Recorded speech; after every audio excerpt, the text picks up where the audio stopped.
Study संग्राम के YouTube channel पर बिहार बीएड एंट्रेंस 2023 की जैसा कि फॉर्म भी ऑनलाइन होना शुरू हो चुके हैं। अब आप लोग प्रिपरेशन करना स्टार्ट भी कर चुके होंगे। अब जीके जीएस का प्रैक्टिस सेट हम वन करा चुके हैं इससे पहले, और संपूर्ण जानकारी भी एक वीडियो के माध्यम से दे चुके हैं। अगर नहीं देखा है तो आप देख सकते हैं।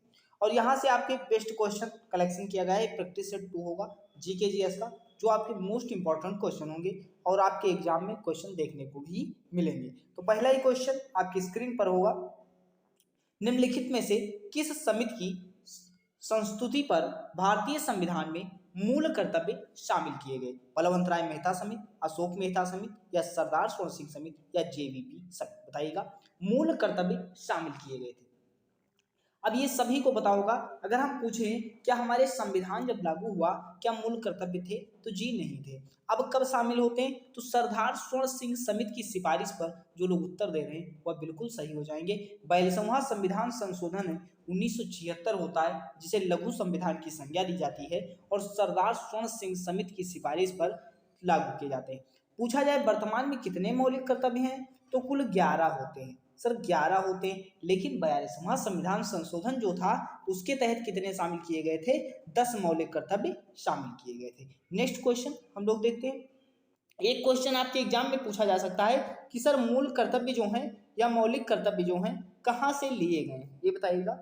मौलिक कर्तव्यों को जैसे हम लोगों ने सारी चीजें किसी न किसी देश से ली हैं, तो मूल कर्तव्य किस देश से लिए गए हैं? तो आपको ऑप्शन में अगर यूएसएसआर मिल जाए, यूएसएसआर, तो आपका सही हो जाएगा, या ऑप्शन में यूएसएसआर या रूस मिल जाए, दो में से एक मिलेगा तो आपका बिल्कुल क्लियर हो जाएगा। नेक्स्ट क्वेश्चन आपकी स्क्रीन पर है, देखिएगा।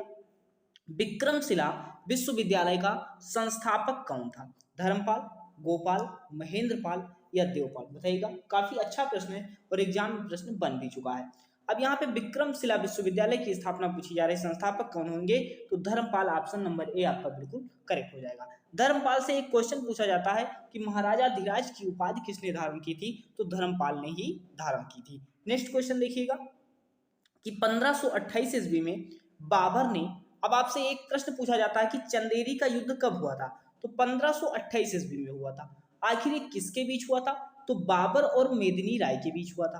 तो यहाँ पे पूछा गया चंदेरी के शासक कौन थे? तो बाबर और मेदिनी राय के बीच हुआ था। तो चंदेरी का शासक कौन हो जाएगा? मेदिनी राय हो जाएगा। बाबर और मेदिनी राय के बीच हुआ था 1528 का चंदेरी का युद्ध। नेक्स्ट क्वेश्चन देखिएगा, आपकी स्क्रीन पर है। भारत में पंचायती राज व्यवस्था का जनक या शिल्पी किसे कहा जाता है? शिल्पी भी दे सकता है और जनक भी दे सकता है। आचार्य नरेंद्र देव, जेवीके राव, बलवंत राय मेहता, या एमएल सिंघवी? बताइएगा। काफी अच्छा प्रश्न है आपका। पंचायती राज व्यवस्था का जनक किसे कहा जाता है? यह प्रश्न आपके एग्जाम में बन चुका है। तो बलवंत राय मेहता, बलवंत राय मेहता कहा जाएगा। बलवंत राय मेहता समिति जो होता है सामुदायिक विकास कार्यक्रम की जांच हेतु तैयार की जाती है, और इसका गठन कब होता है? 1957 में होता है। और ये रिपोर्ट अपनी कब देती है? 1958 में अपनी रिपोर्ट को सौंपती है। नेक्स्ट क्वेश्चन देखिएगा, आपकी स्क्रीन पर है। महमूद गजनबी के साथ भारत आने वाला मुस्लिम विद्वान था, कौन था? ये आपको उत्तर देना है। अब इसमें बताइएगा अमीर खुसरो, फरिश्ता, इब्न बतूता, या अलबर्नी? तो महमूद गजनबी के साथ भारत कौन आया था? आप सभी को पता होना चाहिए, अलबर्नी आया था। अलबर्नी, जब महमूद गजनबी ने सोमनाथ मंदिर पर आक्रमण किया था तब भी ये अलबर्नी भी इनके साथ था। तो मुस्लिम विद्वान कौन था? अलबर्नी, आपका ऑप्शन नंबर डी बिल्कुल करेक्ट हो जाएगा। नेक्स्ट क्वेश्चन आपकी स्क्रीन पर है, बताइएगा। भारत में संसदीय प्रणाली कहाँ से ली गई? अभी हमने बताया मूल कर्तव्य जो मौलिक कर्तव्य आपके यूएसएसआर या रूस, कोई ऑप्शन मिल जाए आपको लगा देना है, लेकिन संसदीय प्रणाली पूछा जा रहा है। अब आपसे पूछा जाए संसद किस अनुच्छेद में है? तो अनुच्छेद 79 में क्या हो जाता है? भारत में एक संसद जो होगी। अब संसद में ये सारी चीजें आपको बताई जाएंगी नेक्स्ट क्वेश्चन जब मिलते जाएंगे। तो संसदीय प्रणाली कहाँ से ली गई है? अमेरिकी संविधान से, रूसी संविधान से, ब्रिटिश संविधान से, या स्विस संविधान से? तो ब्रिटिश संविधान, ऑप्शन नंबर थर्ड आपका बिल्कुल करेक्ट हो जाएगा। भारत में संसदीय प्रणाली कहाँ से ली गई है? तो ब्रिटिश संविधान, ऑप्शन नंबर थर्ड आपका बिल्कुल सही हो जाएगा। नेक्स्ट क्वेश्चन देखिएगा, आपकी स्क्रीन पर है। निम्नलिखित में से सुनहरा रेशा के नाम से जाना जाता है? सुनहरा रेशा पूछा जा रहा है, किसे जाना जाएगा? कपास को, या पटसन को, या मक्का को, या कॉफी को? कपास की बात करते हैं तो गुजरात जो है, गुजरात जो है कपास के उत्पादन में प्रथम स्थान पर है, और कपास के उत्पादन में, मूंगफली के उत्पादन में पूछा जाए तो गुजरात प्रथम स्थान हो जाता है। अब यहाँ पे सुनहरा रेशा पूछा गया था, तो आपको ऑप्शन नंबर 2 का पटसन जो लोग बता रहे हैं वह बिल्कुल सही हो जाएंगे। ऑप्शन नंबर 2 सुनहरा रेशा पटसन को कहा जाता है। नेक्स्ट क्वेश्चन देखते हैं, अंतरराष्ट्रीय तिथि रेखा किस जलसंधि से होकर गुजरती है? किस जलसंधि से होकर गुजरती है? जिब्राल्टर जलसंधि, मलक्का जलसंधि, डोवर जलसंधि या बेरिंग जलसंधि? बताइएगा। अच्छा प्रश्न है कि अंतरराष्ट्रीय, अब आपको बता दें ये आर्कटिक और प्रशांत महासागर को भी जोड़ती है। आखिर वह कौन सी जलसंधि है जो आर्कटिक और प्रशांत महासागर को जोड़ती है? तो आपकी बेरिंग जलसंधि हो जाएगी, और यहाँ से क्या अंतरराष्ट्रीय तिथि रेखा भी गुजरती है। नेक्स्ट क्वेश्चन देखते हैं हम लोग, वायुमंडल की किस परत में मौसमी घटनाएं होती हैं? वायुमंडल की कौन सी परत है जिसमें मौसमी घटनाएं होती हैं? समताप मंडल, आयन मंडल, क्षोभ मंडल या बहिर्मंडल? बताइएगा कि वायुमंडल की किस परत में मौसमी घटनाएं होंगी। तो सबसे निचली परत कौन सी होती है सर? क्षोभ मंडल होती है, और क्षोभ मंडल से पूछा जाता है प्रश्न कि मौसम संबंधी घटनाएं कहाँ होंगी? क्षोभ मंडल में होंगी। एक प्रश्न आपसे पूछा जाता है कि ओजोन परत कहाँ पाई जाती है? तो समताप मंडल में पाई जाती है, समताप मंडल में पाई जाती है। नेक्स्ट क्वेश्चन देखिएगा, आपकी स्क्रीन पर है, बताइएगा कि निम्नलिखित में से किसने हड़प नीति का सिद्धांत दिया था? हड़प सिद्धांत किसने दिया था ये बताना है। लॉर्ड कर्जन, लॉर्ड बेलेजली या लॉर्ड कैनिंग या लॉर्ड डलहौजी? बताइएगा हड़प सिद्धांत की नीति का प्रयोग किसने किया था? तो लॉर्ड डलहौजी जो लोग आंसर सही दे रहे हैं वह बिल्कुल करेक्ट हो जाएंगे। पहली ट्रेन जो है किसके शासनकाल में रेलगाड़ी चली थी? लॉर्ड डलहौजी के शासनकाल में ही चली थी। नेक्स्ट क्वेश्चन आपकी स्क्रीन पर है कि संविधान में संशोधन की प्रक्रिया का उल्लेख जो है कौन से अनुच्छेद से लिया गया है? अब देखिएगा किस अनुच्छेद में संविधान की संशोधन की प्रक्रिया है। अब इस संविधान की संशोधन की प्रक्रिया जो है यह किस देश के संविधान से ली गई है? तो ये दक्षिण अफ्रीका के संविधान से ली गई, दक्षिण अफ्रीका के संविधान से ली गई है। लेकिन यह किस अनुच्छेद में है? तो अनुच्छेद 368, अनुच्छेद 368 है। लेकिन संविधान में भाग भी तो हैं, तो भाग 20 के तहत अगर पूछा जाए एग्जाम में तो भाग 20 में क्या है आपका हो जाएगा संविधान संशोधन की प्रक्रिया हो जाएगी भाग 20 में अनुच्छेद 368 के तहत। नेक्स्ट क्वेश्चन देखते हैं हम लोग कि संविधान भारतीय संसद की, ये यूपी पीसीएस में भी प्रश्न बन चुका है और बाकी आपके एग्जाम में तो क्वेश्चन बन भी चुका है कि भारतीय संसद की सबसे बड़ी समिति कौन सी है? लोक लेखा समिति, प्राक्कलन समिति, सार्वजनिक उपक्रम समिति या याचिका समिति? तो सबसे बड़ी समिति पूछा जाए तो प्राक्कलन समिति हो जाता है। प्राक्कलन समिति में कुल सदस्य कितने होते हैं सर? 30 होते हैं। लोक लेखा समिति में कितने होते हैं सर? 22 होते हैं। तो सबसे बड़ी कौन हो जाएगी? प्राक्कलन समिति हो जाएगी। ऑप्शन नंबर बी आपका बिल्कुल करेक्ट हो जाएगा। नेक्स्ट क्वेश्चन देखते हैं, कौन प्रारूप समिति के अध्यक्ष नहीं थे? सबसे पूछा जाता है प्रारूप समिति के सदस्य नहीं थे। आपके एग्जाम में प्रश्न बना कि प्रारूप समिति के अध्यक्ष कौन होते हैं? प्रारूप समिति के अध्यक्ष पूछा जाए तो भीमराव अंबेडकर हो जाएंगे, भीमराव अंबेडकर हो जाएंगे। और एक प्रश्न पूछा जाता है कि प्रारूप समिति में कुल कितने सदस्य थे? तो कुल 7 सदस्य थे। कौन कौन थे सर? के.एम. मुंशी थे। और कौन थे सर बताइएगा? के.एम. मुंशी आपके थे, और आपके कौन थे? बी.टी. कृष्णमाचारी थे या टी.टी. कृष्णमाचारी, मोहम्मद सादुल्ला थे। अब इसमें 2 और 3 में बताइएगा कौन से थे जो नहीं थे? तो आपके जो बी.टी. कृष्णमाचारी थे ये आपके सदस्य नहीं थे, जबकि टी.टी. कृष्णमाचारी सदस्य थे। अब यहाँ पे ऑप्शन नंबर 2 आपका गलत हो जाएगा, सदस्य नहीं थे।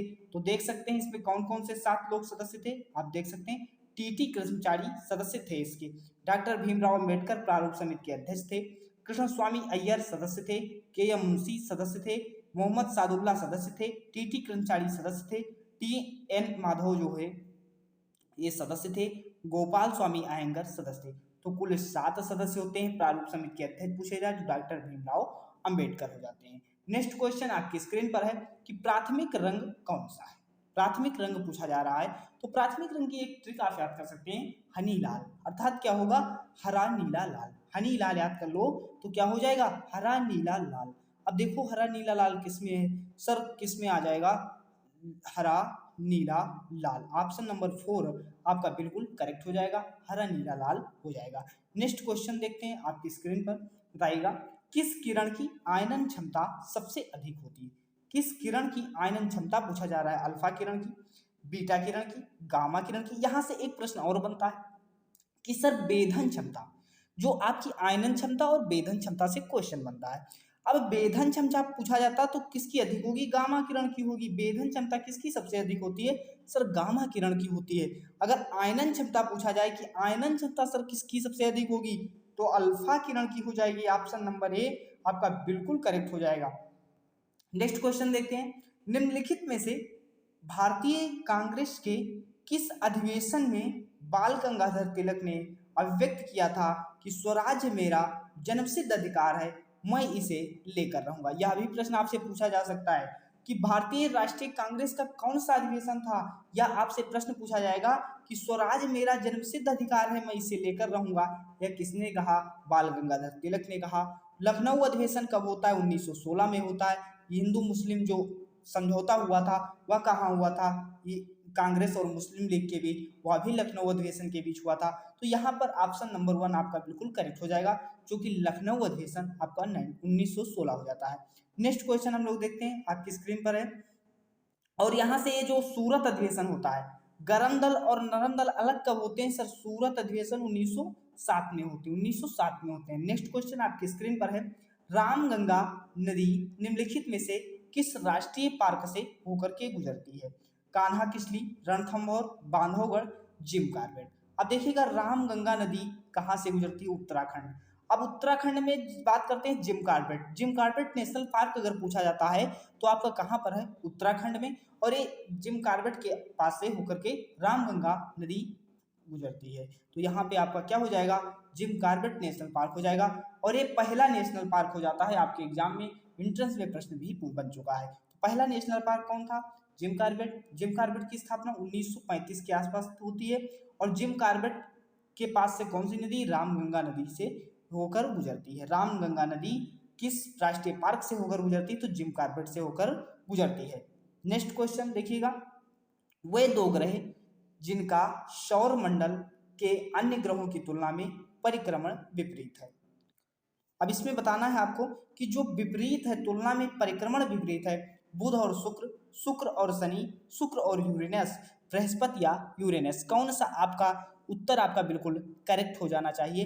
तो शुक्र और अरुण ये क्या होते हैं सर?